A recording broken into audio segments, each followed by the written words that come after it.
ভয় বেচে খাওয়া, এরকম অনেক আজকাল আমি দেখতে পাই। আমার কাছে অনেক রকম ভিডিও আসে, সবাই শুধু ভয় বেচছে, ভয় বেচে মানুষকে উদ্ভ্রান্ত করে দিচ্ছে, এই হবে সেই হবে হ্যান হবে ত্যান হবে করে। আর এই ভয় বলুন, এগুলো খুব সংক্রামক হয়। বা ধরুন সাহসটাও খুব সংক্রামক। হ্যাঁ, ভয় পাচ্ছে তো সবাই ভয় পাচ্ছে।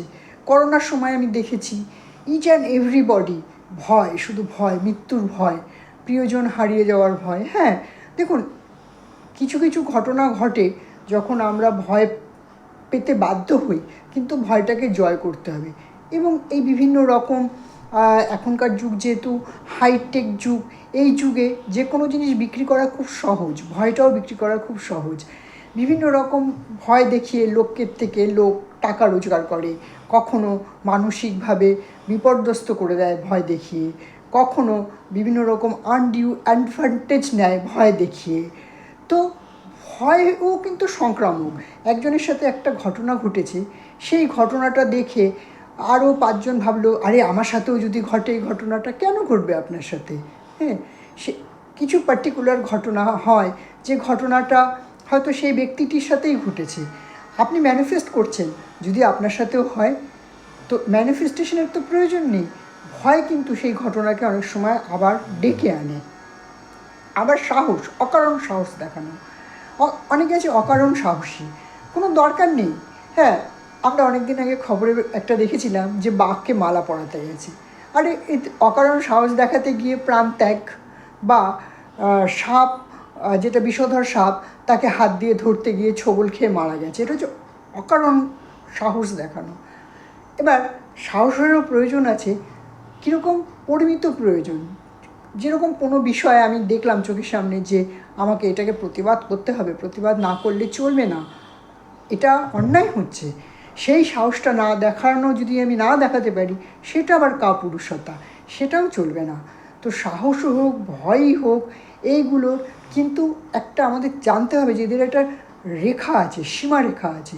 সেই সীমারেখাতে আমাদের জানতে হবে যে এই সীমারেখা ধরে আমাদেরকে চলতে হবে। বর্ডার, যেমন আমরা পাকিস্তানের বর্ডার পেরিয়ে আমরা পাকিস্তানে ঢুকে পড়তে পারি না, সেরকম পাকিস্তানের লোকও আমাদের এখানে ঢুকে পড়তে পারবে না, তার জন্য একটা সীমারেখা আছে। সেরকম ভয় বলুন, সাহস বলুন, সব কিছুরই একটা সীমারেখা আছে।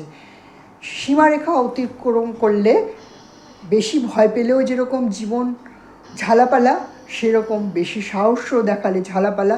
আবার প্রয়োজনে ভয় পাওয়ারও প্রয়োজন আছে, আবার প্রয়োজনে সাহসও দেখানোর আছে। তো আমাদের এগুলো একটু ভেবে চিন্তে চলতে হবে। জগতে যখন যেরকম চাহিদা থাকে, সেই চাহিদা অনুযায়ী তো আমাদের না চললে কি হবে? স্রোতের বিপরীতে নৌকো টানতে গেলে একটু কষ্ট হয়।